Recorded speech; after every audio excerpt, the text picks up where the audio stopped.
The Michigan Supreme Court ruled that Donald Trump will remain on the 2024 ballot. Now, the state justices rejected the cause for Trump's removal based on the U.S. Constitution's insurrectionist ban.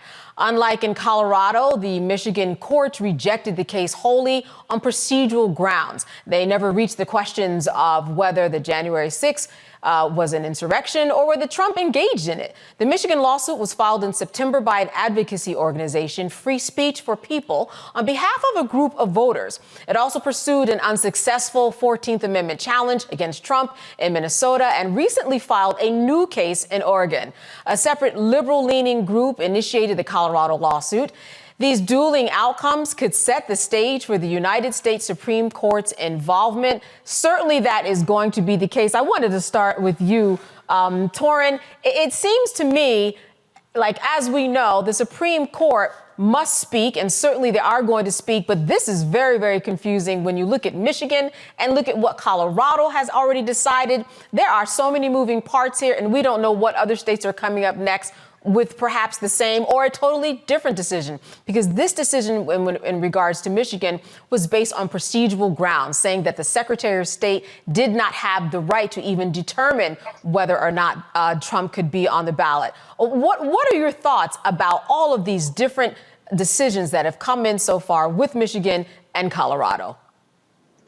I think the public is going to get a really quick education about state politics and also about federal politics and how the three branches of government work, because I think people don't understand that what you're going to see is going to be a piecemeal state by state process about whether Trump is going to be eligible to be on the ballot or not. And when you see these sorts of things play out, what's going to happen is it's going to end up going up to the Supreme Court, because when you have 50 states, and I think, like I said, every state is going to rule on this. Then there's going to be countersuits. Then there's going to be counter arguments on that. And it's going to be so confusing that the backlog of paperwork and the backlog of procedure and legislation is going to have to be hammered out by the Supreme Court. Now, when it gets to the Supreme Court, it's going to be interesting to see whether or not that's going to be something that's going to be binding up close enough to the point where it gets to the place where we're at the time when the election comes close.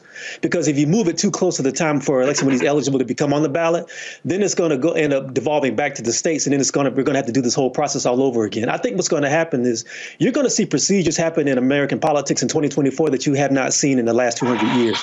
So I don't know what's going to happen. It's like every day there's going to be something new. That's all I can say. Who knows? Definitely who knows. What we do know is that on January 4th, that's the deadline for Trump and his team to file with the Supreme Court and appeal. But it seems to me that what his team is saying, Joe, is that we need to go to the legislators. We need to go to Congress. They are the ones who need to make this decision, which is interesting because the Constitution is what it is. It's actually something that people don't question, and it is actually the final word that people just carry out. Certainly, I don't think that this is a very good decision that Trump is making in terms of let's question what the Constitution says. Let's question the 14th Amendment. What do you think his strongest argument will be, though, when he does file by January 4th, Joe? What I would say, there's a couple things. First of all, with an election coming up, you want to be able to say that you want the people to decide. Now, of course, in the back door, he's trying to keep certain people from voting. We understand that, but let's just go along. Let's just play along like he really wants everyone to vote. You want to say that you want the people to actually be the ones to decide who's on the ballot. They are very well, perfectly capable of doing that. And of course, he's going to argue that it's a political stunt, those types of things. But I would be saying, if I'm him, let the people decide. By the way, here's a separate thing. He hasn't been convicted of anything yet. He's been impeached a couple times. Sure. And there is an election interference case, but he hasn't been convicted of anything yet. And so if I were him, I would probably use that as well. But I also might say, because I'd expected the Supreme Court to rule for me, possibly because I put a few of them there, that this ought to all be resolved at the Supreme Court so that we can move forward. Because he doesn't want to be put off on the ballot anywhere else. Now, on the other hand, he may say that, well, we want to buy time and run out the clock and all of these other things, but he doesn't want to run out of the clock on anything that has the potential to keep him off the ballot right now. And so, it's going to be interesting because we just don't have any precedent for it. That's right. And that is very key because the Supreme Court didn't know what to do in terms of they haven't really made their case. Right. And in terms of leaving everything to the states' rights, when it came to abortion, they left that power in the states. And now when it comes to this particular decision, they have to come and step in and say something or not, or else it certainly is going to be confusing. Is it not, Scott? Yeah, not as confusing as you may think. I'm a former state party chair for the Democrats here in Washington, D.C. Let's unpack this a little bit more, right? The states control the elections, whether they're for federal office or state office. That's the first thing. And, you know, the Republicans are big on state rights. Secondly, the Republicans are strict constructionists of the Constitution. The plain reading of the Constitution is what controls their outcomes in a conservative court or a conservative justice and how they lay it out in their opinions. Thirdly, and most importantly, Colorado had an enabling statute that called for those who had standing to challenge someone being put on the ballot. There were findings of facts and conclusions of law made by a judge that, in fact, Donald Trump had engaged in an insurrection. But they still said that at the primary level, that wasn't the final ballot, essentially. And so they were going to hold their opinion until the appeal was resolved. The Court of Appeals in Colorado indicated supported that decision and endorsed that decision. And now that appeal is going to the U.S. Supreme Court. And so Colorado has made findings of fact. That's really different than Michigan and Oregon and some of these other states. All of them have very different procedural or even administrative processes as to challenge somebody on the ballot. Every state has a process for challenging somebody, but some make findings of fact, some don't. And so Michigan indicated, and this is really important, and Minnesota indicated when they denied putting him off the ballot, it was the primary ballot that they kept him off because it wasn't the final ballot. And so this fight is going to be rekindled after the primary, because then the final ballot and who gets on the final ballot is what's going to be litigated. The state parties in Michigan can determine that, but even the court in Michigan said this isn't the final ballot, and there is a mechanism for challenging it. So this is going to be reverberating. You're going to hear more and more of these arguments at the state level, and it's going to be convoluted. It's going to be confusing, and that's what's going to get to the Supreme Court, because the Supreme Court loves settling conflicts in the law. And you have several states that are going to rule differently on this, and that's what they're going to have to resolve. And you make some very good points, especially because, as you said, there were facts that were presented in Colorado. They made the case, as opposed to Michigan being procedural. So we might have different cases coming to the table for many, many different reasons. And that's why we're seeing the difference in these particular decisions specifically. And I'll tell you something else, which is it didn't get reported on a lot.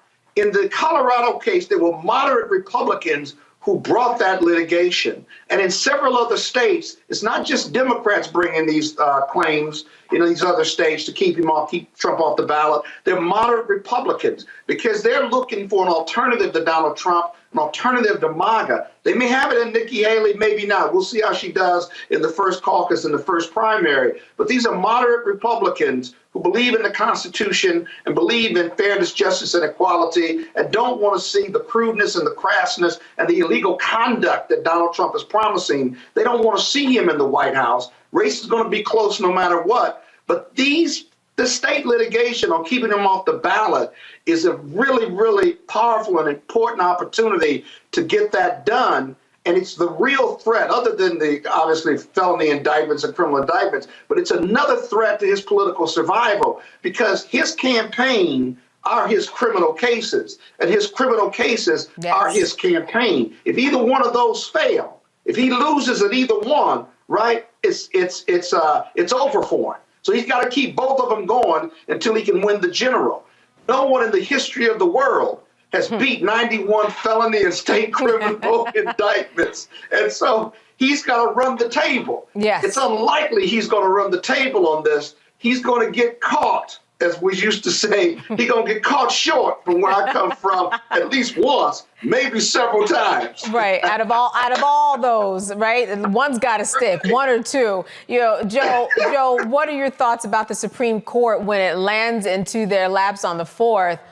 What do you think they're going to do? I'm sure you've given this some thought. The Colorado opinion was written in a way that is prime for a conservative justice to look at it and say, I've got to uphold it. They may not uphold it, right? They may not side with Colorado, but they wrote it rooted in strict constructionist theory. It's about a 200-page opinion, and they also wrote it based on state rights. Republican justices love to render decisions based on those two legal theories. And this Colorado opinion is written for their review. It's really significant. And so I think the conservative justices on the Supreme Court are going to struggle with trying to save Trump.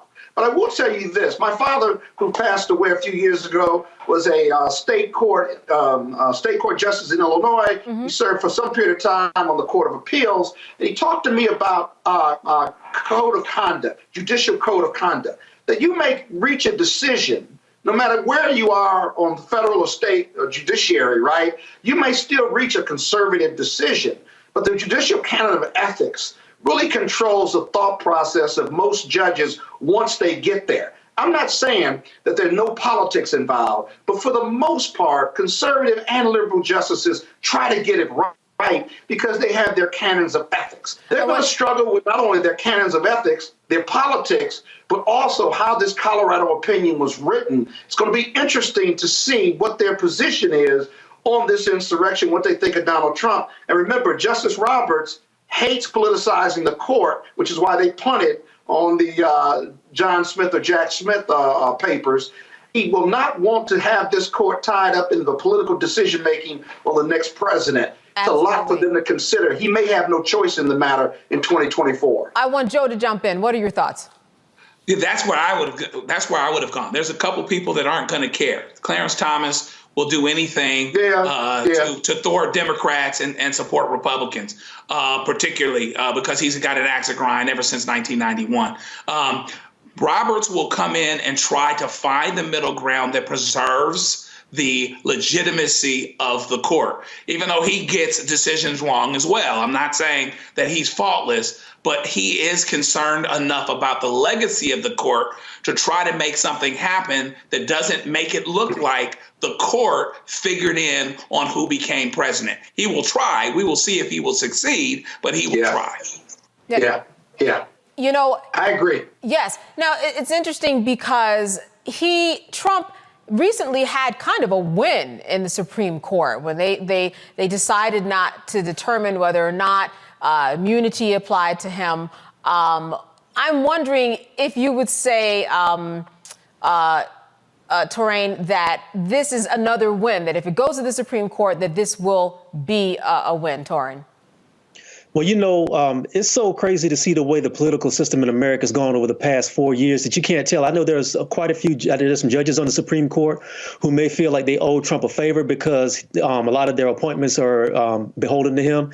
Who knows? I mean, it's hard to say. That's what I say. The system right now is so up in the air, and there are so many unique things that have happened over the past 4 to 8 years that it's hard to even make a judgment call on the way things may go now. It's like you just don't know. That's my opinion on it. Joe, could this backfire in any way? I mean, going to the Supreme Court, like I said, he's had some wins recently. Could this backfire at all? There's no other place to go, because if below they have not found for him, it's going to have to go to the Supreme Court. Everybody's going to have to go to the Supreme Court.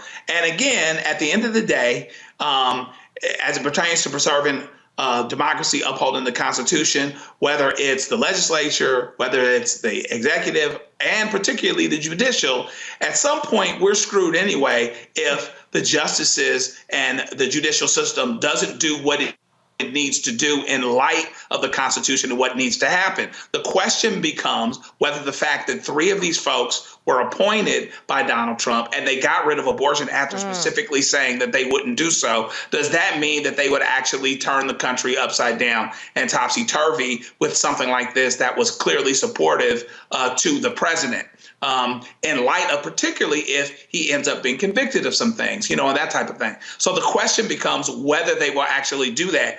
Donald Trump has all confidence in the Supreme Court in that he feels like he has an expectation and he will give them an opportunity to do what he thinks that they ought to do. They're going to go to the Supreme Court. There's no way that it doesn't go to the Supreme Court, particularly if he doesn't like what's going on below, but we'll just have to see what happens with it. Yeah, and I think what's interesting here is that when we talk about abortion, he set that up for a very long time. He knew way ahead of time what he wanted those numbers to be, and he actually made it happen. Unlike this situation, we don't know how they're going to decide because, as Scott said, these are 3 Supreme Court justices who believe in the originalist theory. Let's take the words on the paper and go with it. Let's not interpret it, but what did the framers actually think? This actually is something that Trump did not plan for.